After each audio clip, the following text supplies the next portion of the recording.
Hoy vamos a resolver dos mitos o dudas muy comunes sobre el impuesto global complementario en Chile. ¿Cuánto impuesto pagamos realmente y al pasar de un tramo a otro, en cuánto se aumenta el impuesto? Esta es la tabla de cálculo del impuesto global complementario en Chile para el año tributario 2023. Si nunca la has visto y no tienes idea de cómo se interpreta, te sugiero que mires el video anterior que hice y después vuelvas a este. Quise hacer este video porque hay personas que piensan que cuando empiezan a ganar mejor y pasan, por ejemplo, del tramo 2 al tramo 3, automáticamente su impuesto se duplica, o sea que pasan de pagar 4% a 8% en impuestos. Así que vamos a profundizar un poco en el tema para entender mejor cómo funciona. ¿Realmente cuánto pagamos en impuesto global complementario? Al ver la tabla de cálculo, algunas personas creen que pagan en impuestos el porcentaje que aparece ahí. Por ejemplo, en el tramo 2 se pagaría 4%, en el tramo 3 8% y así sucesivamente. Pero lo que nos muestra la tabla es la tasa marginal del impuesto y eso no representa el monto que finalmente pagamos al fisco. Veámoslo con ejemplos que es más fácil. Supongamos que una persona tuvo una renta imponible de 10 millones durante el 2022.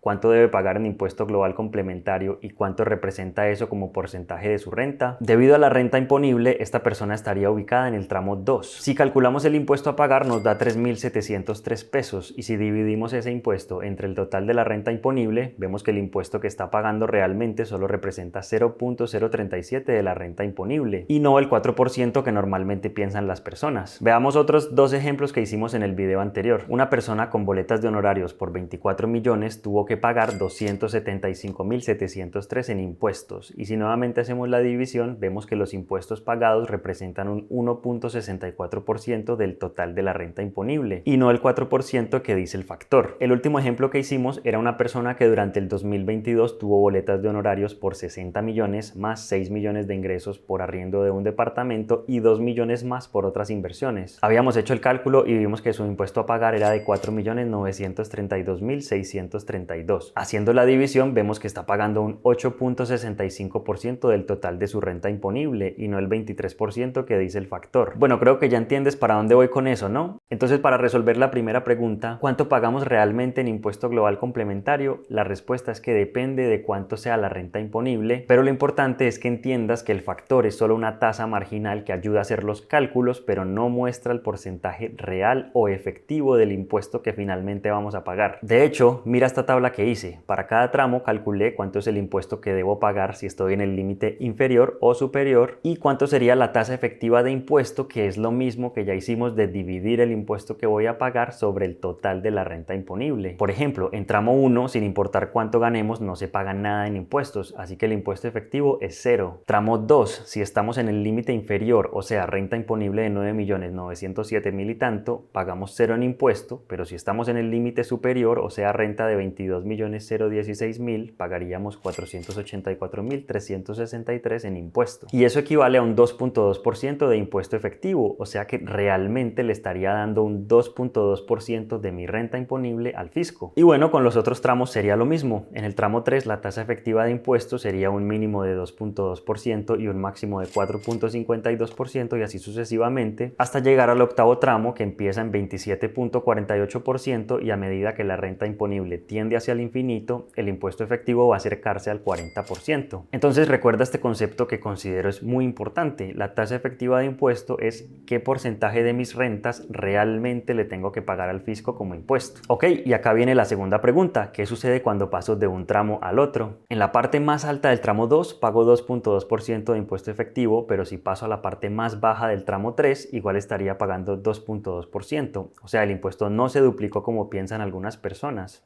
¿Qué pasa ahí entonces? Resulta que el impuesto global complementario funciona de manera progresiva. A medida que uno va subiendo de tramo, la tasa del impuesto aumenta, pero solo para ese tramo y no para el total de las rentas. A ver, ¿a qué me refiero? Recordemos que el primer tramo está exento. Perfecto, todas las personas en Chile tienen los primeros 9.907.000 pesos libres de impuestos. Obviamente hablando del año tributario 2023. Si yo empiezo a ganar más de los 9.907.000 y tanto, esos 9.907.000 van a seguir siendo exentos y ahora voy a empezar a pagar impuesto, pero únicamente por el monto que sobrepasó los 9.907.000. Es como que el total de la renta imponible se distribuye por los tramos y en cada uno se paga el impuesto correspondiente de ese tramo. Por un momento olvidémonos de la cantidad a rebajar en la tabla y veamos este ejemplo. Si la renta imponible fueran de 15 millones, entonces 9.907.000 estarían en el primer tramo y pagarían 0 de impuesto, y los otros 5.092.066 que faltan para llegar a 15 millones quedarían en el tramo 2, y por ese monto se pagaría un impuesto del 4%, que sería un total de 203.703 pesos. Otro ejemplo, supongamos que la renta fueran 30 millones.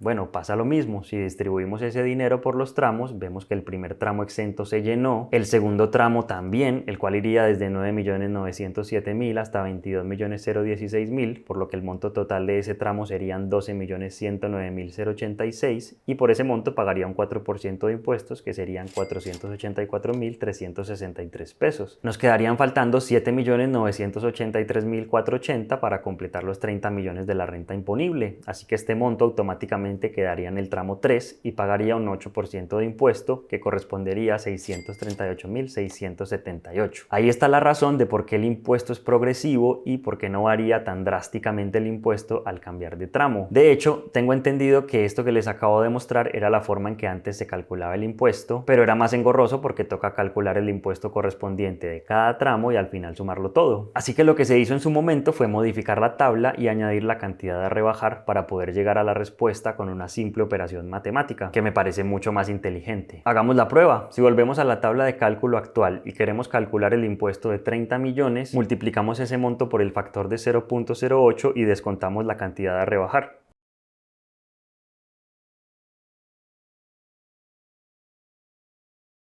La respuesta nos da lo mismo, 1.123.042. Llegamos a la misma respuesta, pero con una fórmula muy simple de aplicar y sin tener que evaluar el impuesto por cada tramo. Para que quedes con la idea clara de todo lo que hablamos, hice una gráfica donde se puede ver cómo va aumentando el impuesto que tenemos que pagar a medida que crece la renta imponible. Acá es un poco difícil verlo porque son muchos datos graficados, pero puedes ver que no hay ningún cambio brusco en lo que tenemos que pagar, ni siquiera cuando cambiamos de tramo. Casi que podríamos pensar que cada sección es una línea recta y cuando cambiamos de tramo simplemente aumenta la inclinación de la línea en ese tramo, pero no hay ningún cambio brusco como te lo demostré. ¿Sabías lo que te conté en este video? Me encantaría que me dejes tus opiniones en los comentarios. Chao, nos vemos.